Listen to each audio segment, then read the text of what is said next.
आज का विषय है जीवन और मृत्यु का फासला। आप सभी अच्छी तरह से जानते हैं, समझते हैं, अनुभवी हैं और सभी इस बात को कहते भी हैं, जीवन और मृत्यु का फासला। वास्तव में जीवन और मृत्यु का फासला कितना है ये आप समझ सकते हैं।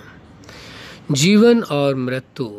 जीवन प्रकृति के 5 तत्वों से निर्मित ये शरीर और उसमें दूसरी सत्ता है चेतना। इन दोनों सत्ताओं के मिलने से ही जीवन है। प्रकृतिगत शरीर और चेतना के मिलने से जीवन है।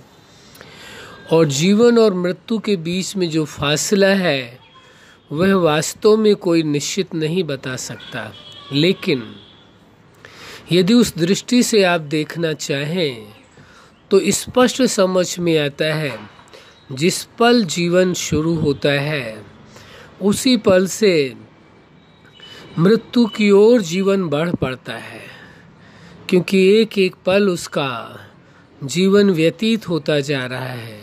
और वो किस ओर जा रहा है आप देखेंगे, सारा का सारा समय इतनी तीव्र गति से भाग रहा है कि वह व्यक्ति जीवन के बाद अंतिम सत्य क्या है? जीवन परम सत्य है, लेकिन अंतिम सत्य क्या है? मृत्यु, यानी उस ओर जा रहा है। तो अब आप देखेंगे जीवन और मृत्यु के बीच में जो फासला है वास्तव में आज के इस युग में कोई निश्चित नहीं कहा जा सकता है, लेकिन ये अवश्य कहा जा सकता है जीवन और मृत्यु के बीच में फासला बस एक पल का है और कोई ज़्यादा समय का नहीं है। क्यों? आपने बहुत सारी ऐसी घटनाएं देखी होंगी, सुनी होंगी कि व्यक्ति अपने घर से एकदम अच्छी परिस्थिति में निकलता है, ठीक ठाक निकलता है, सब कुछ ठीक होता है और लौट करके आ भी नहीं पाता है। तो जिस पल जीवन और मृत्यु के बीच का जो फासला है, जीवन और मृत्यु, जीवन माना ही चेतना और शरीर के मिलने से जीवन है, अलग होने से मृत्यु है। तो देखा जाए जीवन और मृत्यु के बीच में फासला कितना है? एक पल का है, एक सेकंड का भी नहीं है। जिस पल चेतना और शरीर अलग अलग होंगे वो पल मृत्यु का पल होगा, लेकिन जीवन के किस पल में वह पल आना है ये किसी को निश्चित पता नहीं है कि वास्तव में कब ऐसा होगा जब जीवन समाप्त होगा और वह मृत्यु का भी वह व्यक्ति एहसास कर सके, क्योंकि मृत्यु का एहसास वही व्यक्ति करेगा जिसका जीवन है। और जब जीवन समाप्त होता है तो उस पल का एहसास के बाद वह बता नहीं सकता है कि क्या हुआ, कैसा उसका उस मृत्यु की दशा का, यानी जीवन में चेतना और शरीर दोनों के अलग होने का जो अनुभव है, एहसास है, उसको वो बता नहीं सकता किसी से। क्यों? क्योंकि वो होगा ही नहीं, जीवन ही नहीं होगा। जब व्यक्ति ही नहीं होगा तो फिर बताएगा कौन? ये स्पष्ट है। तो जीवन और मृत्यु के बीच में यदि फासले की बात की जाए तो यही कहना उचित होगा कि एक पल का फासला, एक सेकंड का भी कम, एक सेकंड से भी कम समय का फासला कहा जाए, जिस पल वह आना है, लेकिन ये निश्चित नहीं है कि वो पल कब आएगा। ये अवश्य है, ये सभी को मालूम है कि जीवन और मृत्यु के बीच में फासला बहुत कम होता है। किसी समय भी वह फासला समाप्त हो सकता है, लेकिन ये समय कब आएगा, कब ये फासला समाप्त होगा, ये किसी को मालूम नहीं होता है कि वास्तव में कब जीवन का समापन होना है, कब मृत्यु को आना है, ये कोई नहीं बता सकता है। लेकिन ये जरूर है, हर कोई इस बात को अवश्य जानता है कि जीवन है तो मृत्यु भी निश्चित है, इसमें कोई शक नहीं है। और आज तक आपने देखा है जितने एक से एक हर तरह के लोग इस दुनिया में जन्म लेते हैं और जन्म लेने के बाद एक निश्चित अवधि के बाद उनको इस संसार से जाना होता है, यानी मृत्यु का भी सामना करना पड़ता है। तो आप देखिए, इस सत्य को तो हर कोई जानता है कि जीवन है तो मृत्यु निश्चित है, लेकिन मृत्यु से वो एकदम बेफिक्र रहता है, उसको ये स्मृति में नहीं रहता कि जीवन है तो मृत्यु भी आनी है। जीवन या मृत्यु के बीच का फासला कोई निश्चित नहीं है, ये कोई नहीं जानता है। लेकिन भ्रमवश व्यक्ति को ऐसा प्रतीत होता है, ये भ्रम है केवल, ये सबसे बड़ा भ्रम है जो प्रतीत होता है कि मेरा जीवन अभी है, और ये जीवन ऐसा व्यक्ति को लगता है कि जैसे ये सदा काल रहेगा, कभी ये जीवन समाप्त ही नहीं होगा। ऐसा मान करके वो व्यक्ति चलता है, उसकी सोच में, उसकी कल्पनाओं में, उसकी भावनाओं में, उसके विचारों में, उसके कर्मों में ऐसा दिखाई देता है जैसे जो जीवन इसको मिला है ये सदा काल व्यक्ति को यहीं रहना है, वो जीवन का अंत नहीं होगा, जीवन का समापन नहीं होगा, जीवन यानी मृत्यु नहीं आएगी। ऐसी सोच में कभी नहीं होता। इसका मतलब ये नहीं है कि ये सोच करके इंसान भयभीत होता रहे, जीवन के जो पल है उन्हें जी भी नहीं सके कि मृत्यु आनी, इस भय में ही परेशान रहे, नहीं। बल्कि इस एहसास में अवश्य रहना चाहिए। यदि व्यक्ति को ये एहसास रहता है कि जीवन है, तो जीवन और मृत्यु के बीच का जो फासला है इसका कोई निश्चित नहीं है, मृत्यु कभी भी आ सकती। तो इस स्मृति में यदि ये बात उसको बीच बीच में याद रहे तो वो कोई ऐसा कार्य नहीं करेगा जिससे दूसरे के जीवन को नुकसान पहुंच सके, दूसरे के अधिकारों का नुकसान पहुंच सके, या दूसरे को दुख देने वाला कार्य, टेंशन देने वाला कार्य वह व्यक्ति नहीं करेगा। क्यों? क्योंकि उसे मालूम है जीवन और मृत्यु के बीच का फासला कोई निश्चित नहीं है, किसी समय भी ये घटना घट सकती है और इस घटना को कोई रोक नहीं सकता है। इसलिए ये आवश्यक हो जाता है जीवन का जो समय उसे मिला हुआ है उस समय को पूरी तरह से होशो हवास के साथ, अपनी समझ के साथ और पूरी तरह से जिए, पूरा जीवन का सुख ले, आनंद ले, वह जीवन में अनुभूतियाँ करे, जो उसका जीवन का लक्ष्य है, जीवन का उद्देश्य है, वो सब कुछ प्राप्त करे। तो ये जो समय है व्यक्ति के पास वो बहुत मूल्यवान है, जो वर्तमान है उसके पास आज और अभी का समय है। इस विषय की चिंता छोड़ देना ज़्यादा उचित होगा कि जीवन और मृत्यु के बीच का फासला, बल्कि ये बात याद रखनी जरूरी है, चिंता का विषय नहीं है, ये घटना तो घटनी ही है, इस घटना को कोई नहीं रोक सकता है, ये निश्चित है। जीवन है तो जीवन और मृत्यु के बीच का जो फासला है उसको किसी को मालूम नहीं है, लेकिन किसी पल भी ये फासला समाप्त हो सकता है।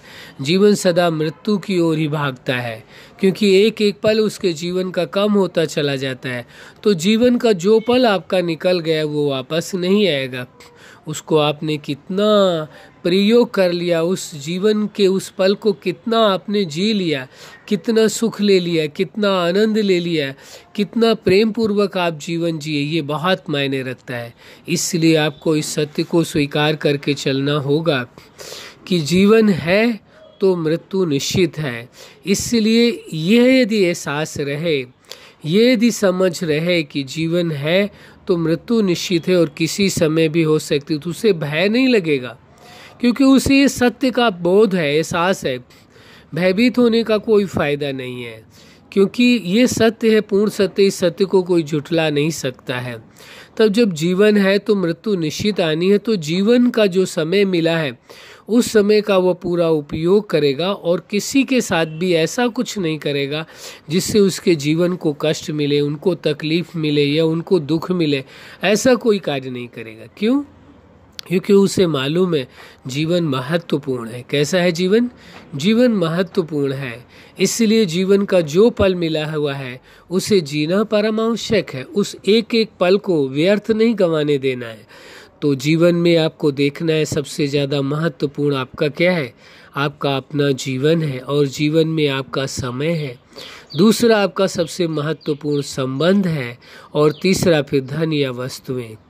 पहले कभी प्राथमिकता धन या वस्तुओं की नहीं देनी है, न ही पहली प्राथमिकता संबंध की देनी है। पहली प्राथमिकता आपके अपने जीवन की, क्योंकि आप हैं तभी तो संसार है, आप हैं तभी तो संबंध है, आप हैं तभी तो ये धन वस्तुओं का मूल्य है। आप ही नहीं है तो फिर इनका उपयोग कौन करेगा, इनका कोई अस्तित्व नहीं रह जाता है। इसलिए ये आवश्यक है जीवन की वास्तविकता को समझ करके चलना, जीवन के मूल्य को समझ करके चलना और जीवन के अस्तित्व को समझ करके उसी अनुरूप जीवन को जीना। तो जीवन में सबसे पहली प्राथमिकता आपको अपनी देनी है, जीवन की देनी है, यानी स्वयं की प्राथमिकता देनी है, तो वो आवश्यक है। अब आप देखें, अपने आप से बात करें और समझ करके चले, क्या वास्तव में जीवन और मृत्यु के बीच के फासले का एहसास है? यदि आपको जीवन और मृत्यु के बीच के फासले का एहसास हो तो वह व्यक्ति कोई भी ऐसा कार्य नहीं करेगा जिससे किसी और के जीवन को कोई तकलीफ हो या परेशानी हो या किसी के अधिकारों का हनन हो। ऐसा कुछ भी नहीं वो करेगा लाइफ में, बल्कि जीवन के हर पल को जिएगा, जीने का प्रयास करेगा और संबंधों का भी अधिक महत्व देगा, क्योंकि वो जानता है जीवन के लिए संबंध की भी आवश्यकता है, धन और वस्तुओं की आवश्यकता है जीवन के लिए, न कि जीवन धन और वस्तुओं के लिए। एक दूसरा पहलू भी है, वो भी समझ लेना है। जैसे ये कहा गया जीवन और मृत्यु के बीच फासला, ये सत्य बात है। अब एक वास्तविकता और भी है। प्रकृतिकृत 5 तत्वों से बना हुआ ये शरीर है और इसके अंदर चेतना है, तभी जीवन है। विचारणीय विषय है, प्रकृति के 5 तत्व भी अविनाशी है, नष्ट नहीं होते हैं, और न ही चेतना नष्ट होती है, न ही उसका अस्तित्व मिटता है, न ही प्रकृति का अस्तित्व मिटता है। फिर तो मृत्यु किस बात की होती है? मृत्यु को आप यही कह सकते हैं कि शरीर के रूप का परिवर्तन हुआ, यानी प्रकृति के रूप का परिवर्तन हुआ और चेतना ने एक वस्त्र को छोड़ करके दूसरा वस्त्र धारण किया है। यही मृत्यु और जन्म का सिद्धांत है, यही जन्म और मृत्यु का सिद्धांत है।